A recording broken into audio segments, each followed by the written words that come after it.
नमस्कार दोस्तों, स्वागत है सभी दोस्तों का आपके अपने YouTube चैनल टेक्निकल तैयारी में।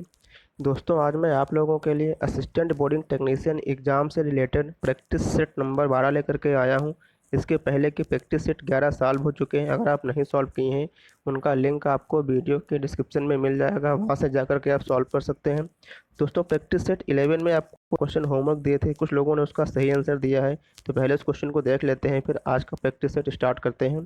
तो क्वेश्चन दिया गया था आपको कि कोई साइकिल सवार चलता हुआ 10 मीटर ब्रेक लगाने पर चलता हुआ 10 मीटर की दूरी पर जाकर रुकता है। इस प्रक्रिया की अवधि में सड़क द्वारा साइकिल पर लगाया गया बल 200 न्यूटन का है, जो कि उसकी गति के विपरीत है। साइकिल द्वारा सड़क पर कितना कार्य किया गया, ये आपको फाइंड आउट करना है। तो पहले देख लेते हैं इसमें क्या क्या आपको दिया गया है। ये मान लीजिए आप, एक साइकिल है का साइकिल का व्हील है और ये आपकी सड़क है। तो इसमें दिया गया है कि साइकिल द्वारा सड़क पर लगाया गया बल कितना है, 200 न्यूटन का है, जो कि उसकी गति की दिशा के विपरीत है। मान लीजिए साइकिल इस दिशा में मूव कर रही है, तो 200 न्यूटन का बल इधर अप्लाई हो रहा है। अब न्यूटन के थर्ड लॉ ऑफ मोशन क्रिया प्रतिक्रिया के नियम से 200 न्यूटन का बल इस साइड भी अप्लाई होगा। निकालना क्या है आपको, साइकिल के द्वारा सड़क पर किया गया कार्य क्या होता है, डब्ल्यू बराबर एफ एस कॉस थीटा होता है। एफ आपको दिया गया है 200 न्यूटन का है। एस आपका यानी विस्थापन क्या हो जाएगा, विस्थापन आपको निकालना है। तो देखो यहाँ पे सड़क का जो विस्थापन है वो शून्य होगा, क्योंकि यहाँ पे जो साइकिल का व्हील है, तो साइकिल के चक्के ने जिस जगह पे बल अप्लाई किया है, तो वहाँ पे सड़क का कोई भी पार्टिकल विस्थापित नहीं हुआ है, मूव नहीं हुआ है। जो पार्टिकल जहाँ पर था वो वहीं पर है। तो जो विस्थापन होगा, जो कि साइकिल के चक्के ने जिस जगह पे बल लगाया है वो जगह विस्थापित नहीं हुई है, इसलिए विस्थापन क्या हो जाएगा, जीरो होगा। जो विस्थापन जीरो होगा, तो इस फार्मूले से W बराबर एफ एस कॉस थीटा से एस क्या हो जाएगा, विस्थापन क्या है, जीरो है। जब विस्थापन जीरो हो जाएगा तो ओवरऑल कार्य क्या हो जाएगा, जीरो हो जाएगा। तो ऑप्शन बी इसका सही आंसर है, 0 जूल।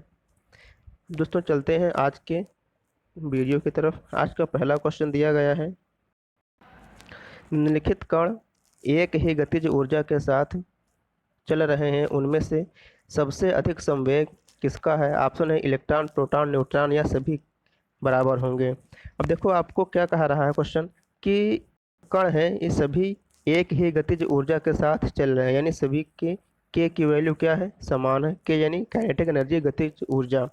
पूछा क्या है, सबसे अधिक संवेग किसका होगा। संवेग क्या होता है, पी। पी बराबर क्या होता है, एम वी होता है।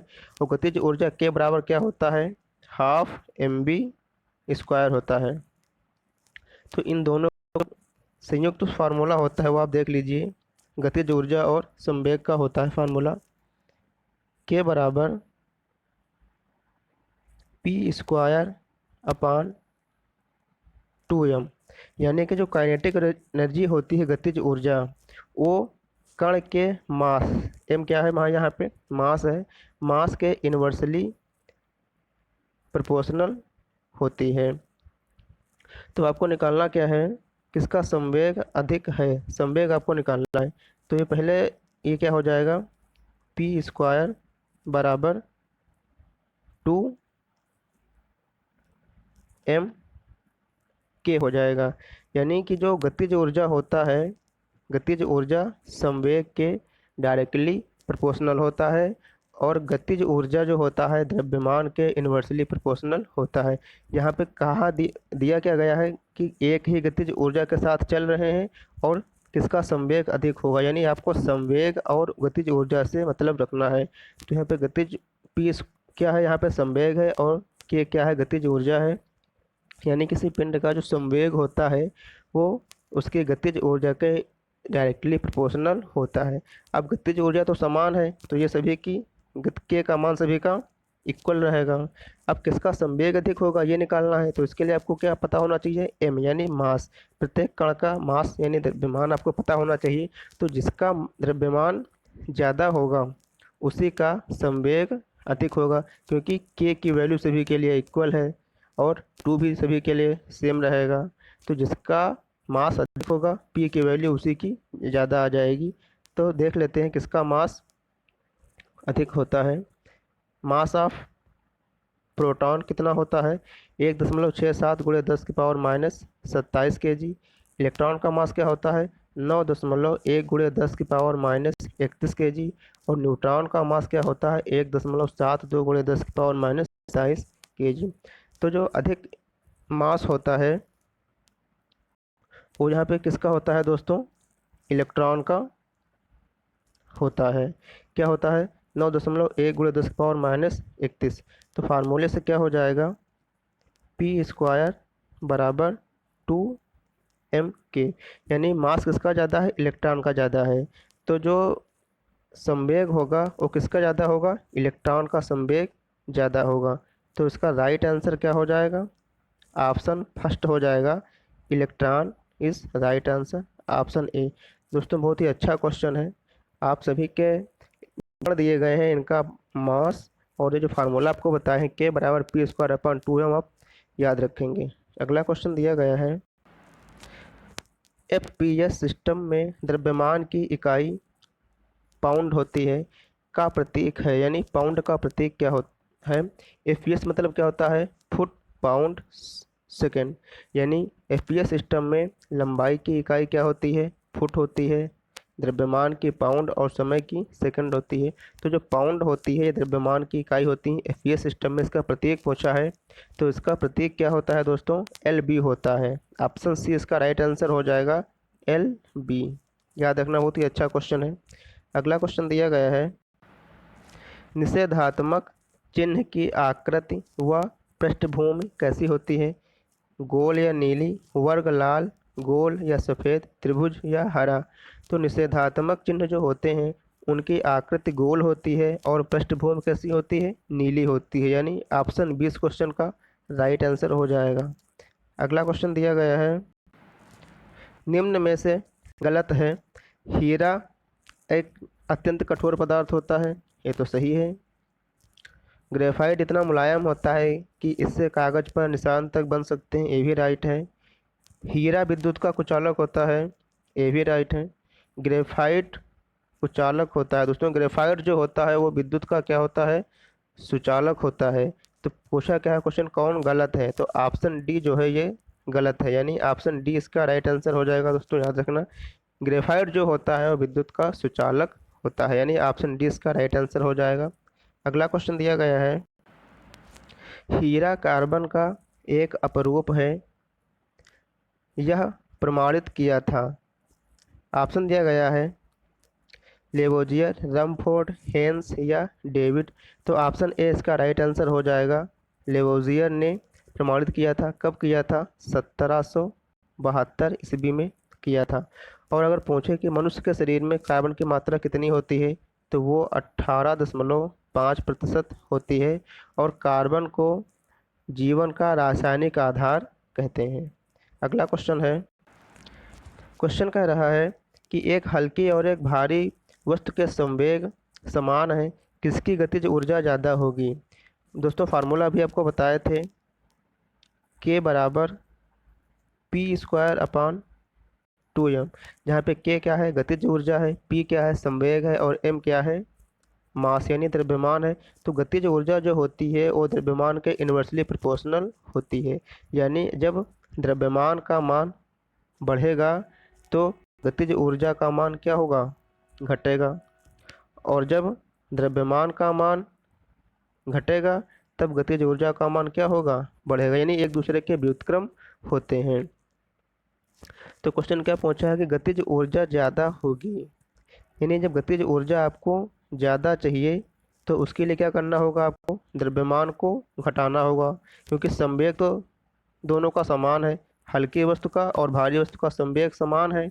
जब संवेग आपका समान है तो जिसका द्रव्यमान कम होगा उसकी गतिज ऊर्जा ज़्यादा होगी। तो यानी आपको हल्की वस्तु लेना होगा, हल्की वस्तु जब आप लेंगे तो उसकी गतिज ऊर्जा ज़्यादा आएगी। तो यानी ऑप्शन ए इस क्वेश्चन का राइट आंसर हो जाएगा। अगला क्वेश्चन दिया गया है, क्वेश्चन कह रहा है अगला कि प्रतिरोध को प्रभावित करने वाले निम्न कारक में से गलत है। कौन सा कारक गलत है ये आपको फाइंड आउट करना है। पहला दिया गया है किसी चालक का प्रतिरोध R उसकी लंबाई L के अनुक्रमानुपाती होता है, ये आपका राइट है। फिर अगला है कि चालक का प्रतिरोध R उसके क्षेत्रफल के व्युत्क्रमानुपाती होता है, ये भी राइट है। अगला है कि चालक का प्रतिरोध R उसमें मुक्त इलेक्ट्रॉनों की संख्या के अनुक्रमानुपाती होता है। दोस्तों ये गलत है, क्योंकि किसी भी जो चालक होता है उसमें जो प्रतिरोध होता है उसका प्रतिरोध उसमें मुक्त इलेक्ट्रॉनों की संख्या के इन्वर्सली प्रोपोर्शनल यानी कि व्युत्क्रमानुपाती होता है। एक फार्मूला होता है दोस्तों, R इन्वर्सली प्रोपोर्शनल 1/n, यानी n यहाँ पे क्या है, इलेक्ट्रॉनों की संख्या है। तो जो प्रतिरोध होता है वो इलेक्ट्रॉनों की संख्या के इन्वर्सली प्रोपोर्शनल यानी कि व्युत्क्रमानुपाती होता है। अर्थात यदि किसी चालक में इलेक्ट्रॉन की संख्या अधिक होगी तो उसका प्रतिरोध क्या हो जाएगा, कम हो जाएगा। और ऑप्शन डी क्या कह रहा है, ताप बढ़ाने से चालक का प्रतिरोध बढ़ता है, ये भी दोस्तों राइट है। तो पूछा क्या था क्वेश्चन के निम्न कारक में से कौन सा गलत है, तो ऑप्शन सी जो है ये गलत है। इसमें क्या हो जाएगा, ये इन्वर्सली प्रोपोर्शनल यानी व्युत्क्रमानुपाती होता है। अगला क्वेश्चन है 1 किलोग्राम में कितने पाउंड होते हैं। तो माय डियर 1 किलोग्राम में 2.205 पाउंड होते हैं, यानी पाउंड का प्रत्येक भी आपको बताया था क्या होता है, LB होता है। तो ऑप्शन ए इस क्वेश्चन का राइट आंसर हो जाएगा। अगला क्वेश्चन है द्रव्यमान ऊर्जा संबंध किसका निष्कर्ष है। ऑप्शन दिया गया है ऊर्जा क्षेत्र का सिद्धांत, सापेक्षता का सिद्धांत, क्वांटम सिद्धांत या सापेक्षता का विशिष्ट सिद्धांत। जो द्रव्यमान ऊर्जा संबंध होता है वो सापेक्षता का सामान्य सिद्धांत होता है, ये ऑप्शन 20 क्वेश्चन का राइट आंसर हो जाएगा। अगला क्वेश्चन दिया गया है सेमीकंडक्टर में उसके प्रयोग के आधार पर उपयुक्त अशुद्धियाँ किस लिए मिलाई जाती हैं। उसे उच्चतर वोल्टता सहने योग्य बनाने, उसकी कार्य, ऑप्शन बी कह रहा है उसकी कार्यविधि बढ़ाने, ऑप्शन सी है उसकी विद्युत प्रतिरोधकता बढ़ाने के लिए, या फिर उसकी विद्युत चालकता बढ़ाने के लिए। तो जो सेमीकंडक्टर यानी अर्धचालक होते हैं उसमें कुछ अशुद्धियाँ मिला दिए जाते हैं क्योंकि उसकी कुछ विद्युत चालकता बढ़ जाती है, यानी ऑप्शन डी इसका राइट आंसर हो जाएगा, उसकी विद्युत चालकता को बढ़ाने के लिए।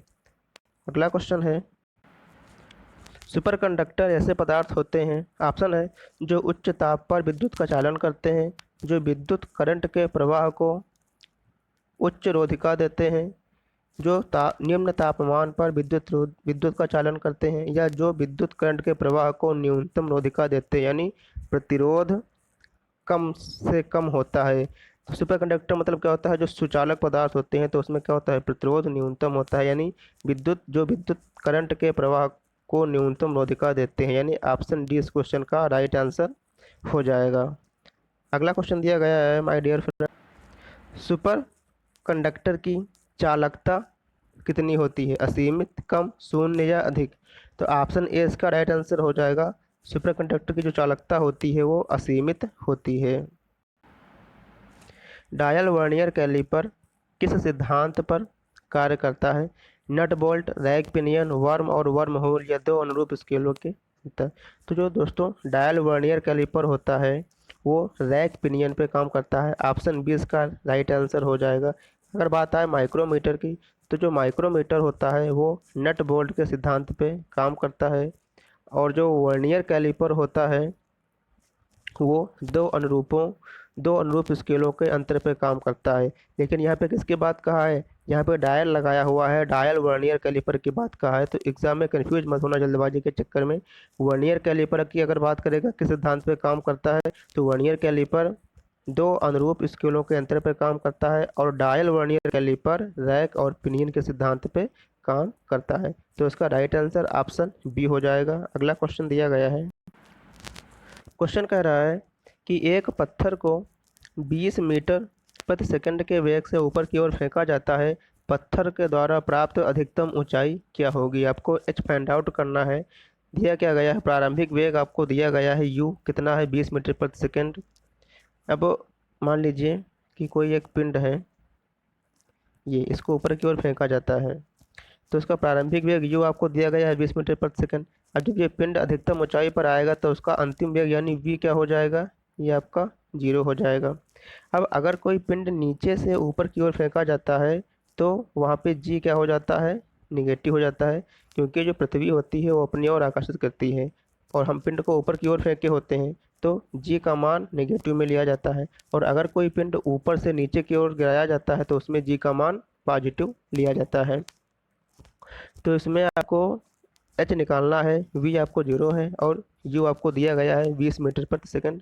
तो फार्मूला होता है v स्क्वायर बराबर u स्क्वायर माइनस 2gh।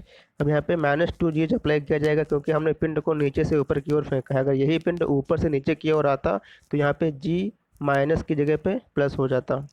तो इसमें रख के सॉल्व कर लीजिए और आपका आंसर तुरंत आ जाएगा। तो v स्क्वायर, v का मान क्या है 0, तो ये पूरा टर्म क्या हो जाएगा, ये 0 हो जाएगा। u स्क्वायर आपको दिया गया है यानी ये हो जाएगा 20 का स्क्वायर माइनस 2, g का मान कुछ दिया नहीं गया तो g का मान आप 10 रख दीजिए और ये h हो जाएगा। इसको आगे सॉल्व करते हैं दोस्तों। तो ये क्या हो जाएगा आपका 20 का स्क्वायर यानी 400, ये माइनस का था इस साइड आएगा तो ये हो जाएगा प्लस का। 2gh यानी 2 गुणे 10 और h का मान आपको फाइंड आउट करना है। ये 2 से ये क्या हो जाएगा 200 हो जाएगा और ये 0 से ये 0 कैंसिल हो जाएगा यानी h बराबर क्या आ जाएगा 20, यानी ऑप्शन बी आपका राइट आंसर हो जाएगा 20 मीटर। अगला क्वेश्चन है, क्वेश्चन दिया गया है अगला कि यदि चालक का अनुप्रस्थ काट का क्षेत्रफल दोगुना किया जाता है तो उसका प्रतिरोध हो जाएगा आधा, 2 गुना, 4 गुना या अपरिवर्तित। तो जो चालक का प्रतिरोध होता है R वो इन्वर्सली प्रोपोर्शनल होता है किसके, 1/, क्षेत्रफल के। यानी जो अनुप्रस्थ काट का क्षेत्रफल होता है, क्षेत्रफल का प्रतिरोध जो होता है व्युत्क्रमानुपाती होता है। यानी कि जब क्षेत्रफल को आप यहाँ पे 2 गुना करोगे तो R का मान क्या हो जाएगा, आधा हो जाएगा। यानी राइट आंसर इसका ए हो जाएगा, ऑप्शन ए। अगला क्वेश्चन दिया गया है, डैश के रूप में जाना जाता है प्लास्टिक विरूपण का विरोध करने के लिए एक मटेरियल की क्षमता। यानी किसी मटेरियल की क्षमता जो कि प्लास्टिक विरूपण का विरोध करती है उसे किस रूप में जाना जाता है, यील्ड स्ट्रेंथ के रूप में जानते हैं। ऑप्शन बी इस क्वेश्चन का राइट आंसर हो जाएगा। अगला क्वेश्चन दिया गया है, ड्यूरेलुमिन और हिंडोलियम एलॉय में 95% क्या होता है, कॉपर, जिंक, लेड या एल्यूमिनियम। तो राइट आंसर ऑप्शन डी हो जाएगा, एल्यूमिनियम होता है। अगला क्वेश्चन है, अग्नि त्रिभुज यानी कि फायर ट्रायंगल में 3 तत्वों की अपेक्षा की जाती है और वो तत्व कौन कौन से होते हैं, ऑक्सीजन, ईंधन, तेल। ऑक्सीजन ऊष्मा वायु या ऑक्सीजन ऊष्मा ईंधन या फिर ऑक्सीजन ईंधन और अग्नि। तो ऑप्शन सी इसका राइट आंसर हो जाएगा, फायर ट्रायंगल में ऑक्सीजन ऊष्मा और ईंधन ये 3 तत्वों की अपेक्षा की जाती है। यानी आग लगाने के लिए इन 3 कारकों की उपस्थिति होना आवश्यक है। अगला क्वेश्चन दिया गया है, बिजली की आग बुझाने के लिए निम्न में से कौन सा अग्निशामक का प्रयोग नहीं किया जाना चाहिए। ऑप्शन दिया गया है, शुष्क पाउडर अग्निशामक यानी ड्राई पाउडर एक्सटिंग्यूशर, कार्बन डाई एक्सटिंग्यूशर, फोम एक्सटिंग्यूशर यानी झाग अग्निशामक या हैलोन अग्निशामक। तो दोस्तों जो इलेक्ट्रिक से आग लगती है उसको बुझाने के लिए आप हैलोन यानी एक्सटिंग्यूशर या फिर CTC यानी कार्बन टेट्राक्लोराइड एक्सटिंग्यूशर और CO2 और शुष्क पाउडर, इन सभी का इस्तेमाल आप कर सकते हैं। क्वेश्चन किया था किसका प्रयोग नहीं किया जाता है, तो जो झाग एक्सटिंग्यूशर यानी फोम एक्सटिंग्यूशर जो होता है इसका प्रयोग नहीं किया जाता है। ऑप्शन सी इस क्वेश्चन का राइट आंसर हो जाएगा। मिलते हैं दोस्तों नेक्स्ट वीडियो पे। अगर वीडियो पसंद आई तो वीडियो को लाइक, शेयर और सब्सक्राइब करना बिल्कुल नहीं भूलें। Thanks for watching. जय हिंद।